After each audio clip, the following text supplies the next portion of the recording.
میاں بیوی میں اگر محبت نہیں، ایک دوسرے پر ایک دوسرے سلام کریں، ایک دوسرے کو سلام کریں. اور میاں بیوی کی محبت آپس میں نہیں ہے، 786 بسم اللہ چوری چوری ایک دوسرے پر پڑھیں، آپس میں خوشی شروع ہو جائے گی. وہ کہیں بیٹھا ہو خامن یا باہر گیس پہ 786 بسم اللہ الرحمن، خامن دیکھتے بیوی لڑتی ہے، بات نہیں مانتی ہے، 786 بسم اللہ پڑھ کے وہ سویا شروع کر دے. بس یہ بھی ہے تجربہ کریں. اور گھر میں بھی سلام کریں، ایک کمرے سے دوسرے کمرے 5 منٹ کے بعد آئے السلام علیکم، بی بی جی السلام علیکم، بی بی جی آئے 5 منٹ کے بعد میاں جی السلام علیکم. دیکھنا کیا ہوتا ہے. حدیث کی محمد شجر یہ درخت کے اور سے بھی نکلتے تھے، یا نکلو جس کا مفہوم آ کر تب بھی سلام کیا کرو. گھروں میں کتنی نا اتفاقی پریشانی، اس سے کتنی رحمت آ جائے. سلام کے معنی سلامتی رحمت. اس لیے آپ کہتے ہیں اسلام پہ بڑا زور دیتا ہے، تو حدیث میں آیا ہے اسلام کی وجہ سے ہم لوگوں پر رحمت بہت آتی ہے. میں ہمیشہ آپ کو سلام کرتا رہتا ہوں، آپ بھی کرتے رہتے ہیں. بس ادھر ہی گھر میں سلام نہیں کرنی ہے، بی بی جی کو سلام نہیں کرنی ہے. بی بی جی کو تو بہت ہی سلام کرو، تمہارا کھانا پکاتی ہے، تمہارے کپڑے دھوتی ہے، تمہارے بچوں کو پالتی ہے.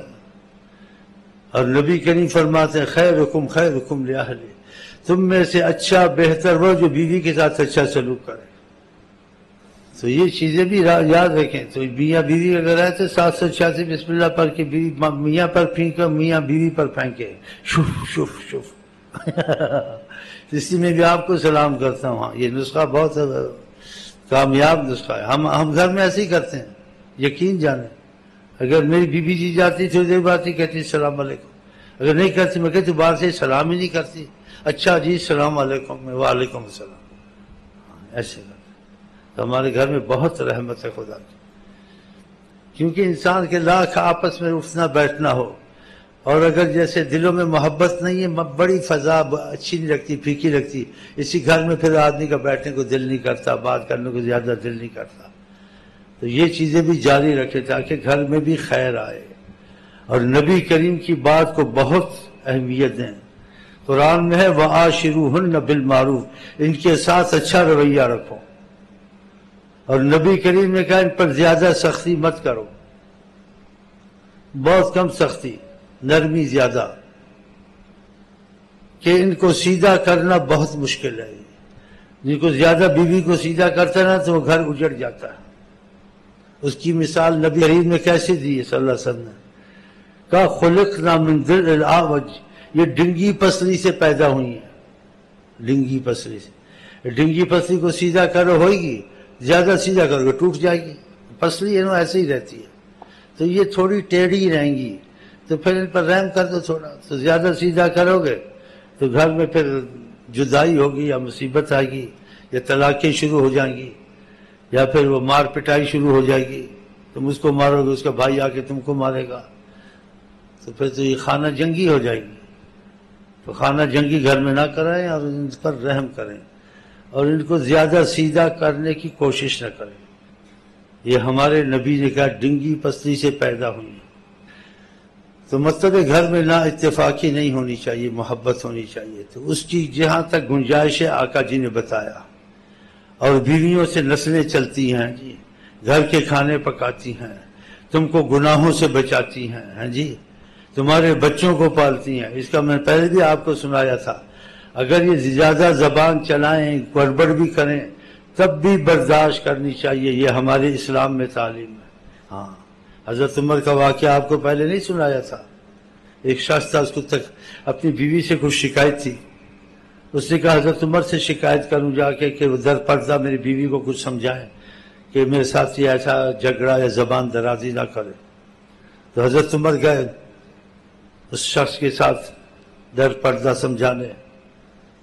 جب سمجھانے وہ شخص گیا حضرت عمر کے پاس. جب گیا تو دیکھا حضرت عمر خاموش تھے، ان کی بیوی زبان چلا رہی تھی، ان کے ساتھ بہت زبان درازی. حضرت عمر خاموش تھے، کچھ نہیں کہتے تھے. تو اس نے ملاقات کے بعد واپس جانے لگا. حضرت عمر نے کہا کیسے آئے تھے؟ کہا بس ملنا تھا، مل لیا، میں جا رہا ہوں. کہا نہیں ملنا تھا، ویسے بھی کوئی بات ضرور ہوگی. جب زور دیا تو اس نے کہا میری بیوی بہت زبان چلاتی، بہت باتیں کرتی، بعض وقت تنگ آ جاتا ہوں. تو میں نے کہا آپ کس کے پاس شکایت کروں، آپ کی طرف سے کچھ نصیحت اس کو ہو تو ایسے نہ کرے. تو میں نے دیکھا آپ کی بیوی بھی میری بیوی کی طرح زبان چلا رہی تھی. میں نے کہا آپ کا خود ہی ایسا حال ہے تو ہمارا کیا حل ہوگا اور آپ کیا سمجھائیں گے. اس لیے بات کرنی آپ سے اچھا نہیں سمجھا میں نے کہ آپ کے ساتھ بھی یہی ہو رہا ہے جو میرے ساتھ ہو رہا ہے. تو حضرت عمر نے ان کو کہا کہ تم دیکھتے نہیں اس بیوی کی وجہ سے کتنے فائدے اور رحمتیں گھر میں آتی ہیں. اس کی وجہ سے ہم گناہ سے بچ جاتے ہیں، انسان گناہوں میں پڑ جاتا ہے، بچ جاتا ہے. پھر کہا یہ بچوں کو پالتی ہے، گھر کے کپڑے دھوتی ہے، کھانا پکاتی ہے. کیوں یہ کہا یہ سب چیزیں اس پہ لازم نہیں ہے، اگر نہ کرے آپ شرع میں جبر نہیں کر سکتے کیونکہ اولاد آپ کی ہے، اس کی اصل میں ہے، لیکن مالک آپ ہیں. آپ دیکھو عدلیہ میں جائیں یا قاضی کے پاس جائیں اپنی اولاد لے سکتے ہیں شرع میں، بیوی نہیں لے سکتی اگر آپ مہربانی کر دیں رکھ سکتی ہے. اس لیے اس پہ یہ چیزیں لازم نہیں آتی، وہ اس کے کپڑے دھوئے، بچوں کو کھانا پکائے، بچوں کو صاف کرے، یہ اس پہ اس کی مہربانی ہی کرتی ہے. تو یہ اس پہ لازم نہیں. تو اس نے کہا بچوں کے کپڑے دھوتی ہے، کھانا پکاتی ہے، اس کی وجہ سے میں گھر گناہوں سے بھی بچ جاتا ہوں. اگر اس نے اتنا کر دیا تو اتنی رعایت دی جائے تو کیا حرج ہے. حضرت عمر نے اس نے کہا میری بیوی بھی گھر میں میرے بچوں کو پالتی ہے، گھر کو صفائی کرتی ہے، کھانا پکاتی ہے، میں بھی گناہوں سے بہت محفوظ اس کی وجہ سے. تو اس نے پھر ارادہ کر لیا آئندہ بیوی کے ساتھ رعایت کرے گا. تو یہ گھر میں کیا یہ پاکستان میرے خیال 100% یا 80% بیویوں پر بہت ظلم ہوتا ہے. اتنا ظلم ہوتا ہے اپنے کام کرا کے اپنے گھروں کو بھی کام کراؤ، خاوند کے بھائیوں کو بھی کام کراؤ اور ماؤں کا بھی ماں کا تم پر حق ہے، بیوی پر تو حق تو نہیں ہے.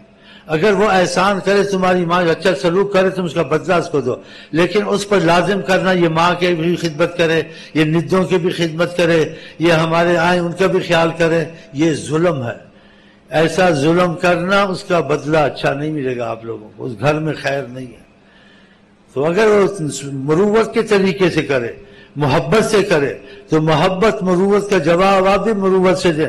اس کے خاندان سے احسان کریں، اس کو اچھے کھانے یا اچھی چیزیں جو اس کی طلب وہ پورا کریں کہ تو اچھا سلوک کرتی ہم بھی تم سے اچھا سلوک کریں گے. اگر وہ نہ کرے اس پر لازم یہ چیز نہیں ہے، کیونکہ دین میں معاملہ ہے. دین معاملہ، اگر معاملہ اچھا اس میں کیا اس کی نماز، کیا اس کا روزہ، اس کا معاملہ تو اچھا نہیں ہے. اس لیے نبی کریم جس بات کو اہمیت دیں اس کو اہمیت دیں اور ان بیویوں کے ساتھ بہت سلوک اچھا کرنا چاہیے. اگر یہ ان کے خاندان کے برے بھی ہوں جو حکمت کا تقاضا، آپ کبھی ان کو برا نہ کریں بیوی سمجھ کے، کیونکہ تمہارے گھر میں بھی اچھے برے سب میں سے. اگر تم کہو گے تمہارے گھر میں وہ رہتی تمہارے گھر کی ساری برائیاں باہر نکالے گی. اگر تم اس کے بروں کو اچھا کہو گے تمہارے بروں کے بھی وہ پردے رکھے گی. تو یہ چیزیں شرع میں حکمت کے تقاضے سے نہیں کرنا چاہیے. تو اللہ تعالی ہم کو آپ کو توفیق دے، ہماری آپ کی آپس میں گھروں میں بھی خدا کرے محبت رہے، نا اتفاقی نہ رہے. اور ہم آپ کو کہتے ہیں السلام علیکم ورحمۃ اللہ وبرکاتہ. آپ کیا کہتے ہیں؟